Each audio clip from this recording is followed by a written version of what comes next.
You're seeing another man, aren't you? No, I'm not. Don't lie to me. I'll cheat too, you know? I reached my breaking point. I can't go on with Stanley, who's just a jealousy-driven attention seeker. I decide it's time to leave him. My name is Katie, a 26-year-old homemaker. Stanley and I have been married for almost a year. While most people enjoy the honeymoon phase, I find myself unable to say that I'm truly happy. I met Stanley at a party hosted by a mutual friend. I was instantly captivated by him. He was charming, good-looking, and worked for a major company. There was just one catch: he was 10 years older than me. Because of the age gap, the other women at the party seemed a bit hesitant around him.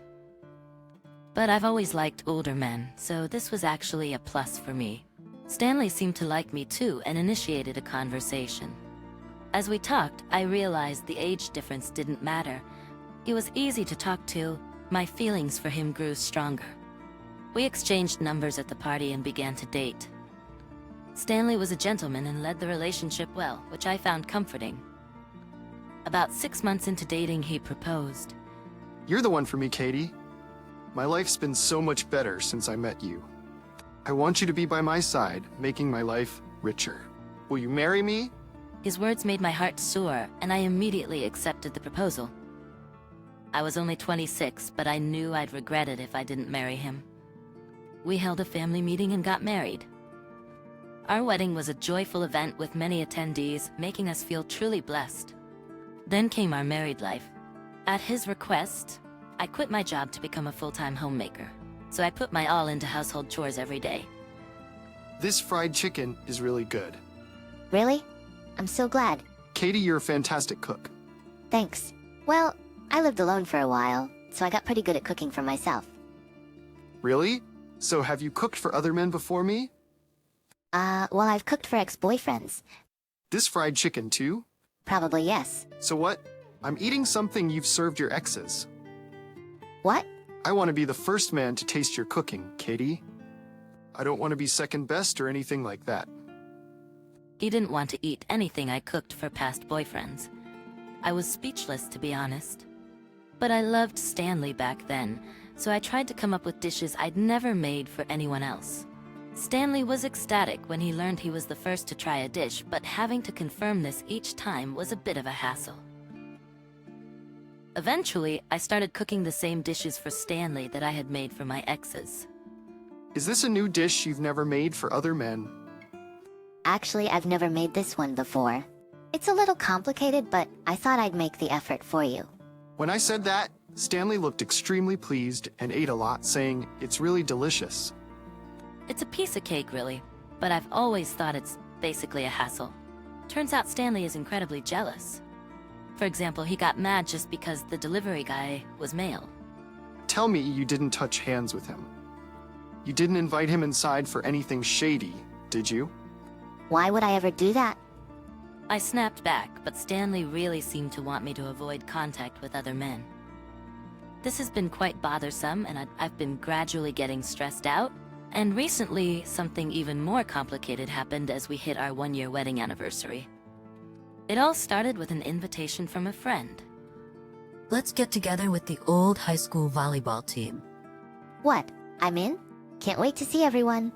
A friend from high school who was also on the girls' volleyball team contacted me about having a sort of reunion. Ever since becoming a homemaker, I hardly ever had the chance to go to parties. And there were even friends from my high school volleyball days that I hadn't seen since graduation. So I really wanted to go, no matter what. When Stanley got home from work, I immediately told him about it. Party? Yeah, it's a gathering for the women's volleyball team. No way, you can't go. What? Why not? Aren't men going to be there? No, didn't you hear me? It's for the women's volleyball team. But what if men end up coming later? Or what if the men's volleyball team gets invited and it turns into a mixed gathering? In any case, I can't let you go to such a risky place. Why? Don't you trust me? Are you saying you married a woman who's not trustworthy? I didn't mean it that way. Then give me permission. I want to see my high school friends after such a long time. Okay, fine. Stanley reluctantly gave me permission to go to the party. Geez, It's exhausting that I have to go to such lengths just to attend a women-only party. I never thought Stanley would be this controlling and jealous. Age may not matter, but he's 10 years older. So I wish he'd act with a little more maturity. 2 weeks later, I went to the venue where the party was being held and reunited with my high school women's volleyball team. We had a great time catching up and sharing old memories. About 2 hours into the party, my phone rang. It was a call from Stanley. Are you okay? You don't have to answer. My friend seated next to me said as I glanced at the screen and set the phone back on the table. Yeah, it's fine. It's just Stanley probably telling me to come home. Your husband? Yeah, he's incredibly jealous. Once the topic shifted to Stanley, I opened up to everyone about how controlling and jealous he was. Everyone was surprised to hear my story and felt disgusted by Stanley's behavior. That sounds like such a hassle. I couldn't handle that. Me neither. I'm amazed your marriage has lasted. Everyone chimed in saying how strange Stanley was and took my side. I turned off my phone and continued to have a great time with everyone. I felt really grateful for having someone to vent to. It did wonders for my stress levels. Thinking this, I reached the corner where my house is and turned on my mobile phone. Then, like a bull in a china shop, calls started flooding in and I had dozens of text messages waiting. What's going on here? All the messages were from Stanley. Every message was something like, "Why aren't you home yet?" or "Come home now." I could only sigh. Just when I was in a good mood, Stanley ruins it. As I walk in the door, Stanley is there, face like a thundercloud. Hey, what's the deal? Ignoring my messages and turning off your phone? I'm sorry, but we were all having a good time, and I didn't want to be interrupted. I'm sorry, but we were all having a good time, and I didn't want to be interrupted. So you were with a man. What? No. It was only women. Look. I show him a photo taken with everyone. Everyone from the women's volleyball team is in the picture. No men to be seen. If you've done nothing wrong, then you could have at least responded to me. Why do you have to turn off your phone? Enough is enough. I came home after the first round of the party and it's only 9:30 p.m. Do I ever stop you when you go to parties and come home late at night? That's work-related. It's different. Stanley always has an excuse for himself. He's so selfish, it's infuriating. I decided then if something like this happens again, I'll break up with Stanley. And then, sometime later, something troubling happened. What? Lan? The call was from Dad. Mom had collapsed due to a sudden illness. I immediately began preparations to go to the hospital. Then Stanley walked into the room. What's going on? Why are you getting ready to leave? Mom collapsed. I just got the message. I'm heading to the hospital. While saying that, I put my wallet and mobile phone into my bag. Then, out of nowhere, Stanley made a shocking comment. A man, right? It's definitely a man. No, that's not it. Don't lie. Please don't make this complicated. I'm in a hurry. Enough, just stop. So when will you be back? I don't know. It's an emergency, so I'll be late. You're cheating, aren't you? Fine. If you're gonna cheat, so will I. I'd had enough. I couldn't continue with Stanley, this jealous attention seeker. I decided it was time to escape from Stanley.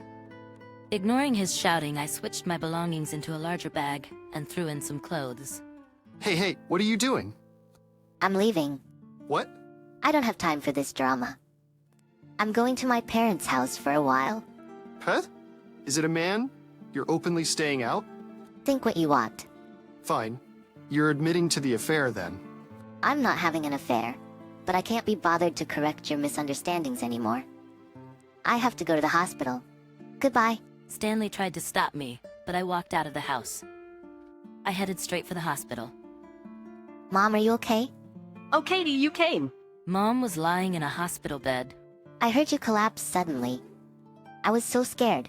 I'm sorry for worrying you, but I've received treatment and I'm okay now. That's a relief. Mom had suffered a stroke, but she could be discharged without any issues. So, Katie, what's with the big bag? Well, actually, I explained the situation with Stanley to my parents. They were appalled by how controlling he was. They told me it was time to get a divorce. I nodded strongly, deciding to divorce Stanley. I returned to my parents' home with Dad and picked up the divorce papers. After that, I looked for a job. I knew I'd have to support myself, once the divorce was finalized.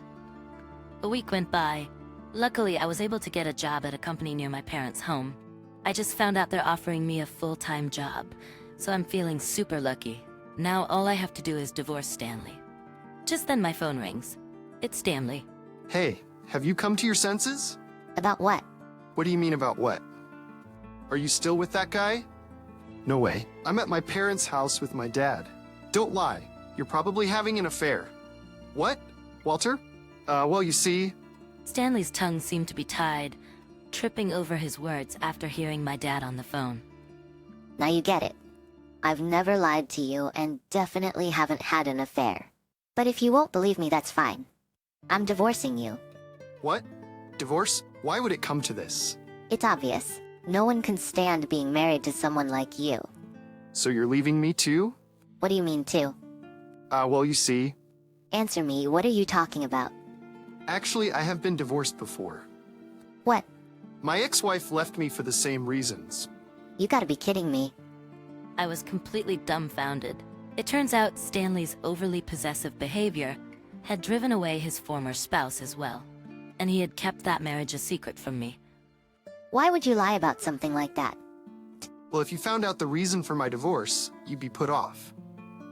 And it's harder to remarry with a history of divorce. That's it. I've made up my mind. We're getting divorced. But I can't live without you. Then find someone else to cling to. I'll see you in court. Let's communicate through our lawyers from now on. Wait, Katie? I hung up. Afterward, I hired a lawyer and filed for divorce. Stanley resisted till the very end, but my in-laws convinced him eventually. It seems they only learned about Stanley's lie when I reached out to them. They apologized for the troubles he caused me due to his lies and jealousy, and helped me with the divorce. So finally I could divorce Stanley. By the way, I reported all of this to my high school volleyball team. They were happy about my divorce, and it turns out one of my classmates' husbands works at Stanley's company. News spread like wildfire, and Stanley's now facing the cold shoulder from everyone. Stanley, meanwhile, has had a tough break. The younger colleagues and team members who used to admire him have started to drift away. His performance at work nosedived, leading to errors piling up. He was demoted from his position as a manager and shuffled off to a less dynamic department. As for me, that's none of my concern anymore. It feels like he got what was coming to him. On my end, I've moved back in with my dad and mom, who's now out of the hospital, and have taken up a corporate job again. My coworkers are all genuinely nice people, and I'm really enjoying my time on the job. For now, I plan to keep my focus squarely on work and aim for strong results, putting love and relationships on the back burner.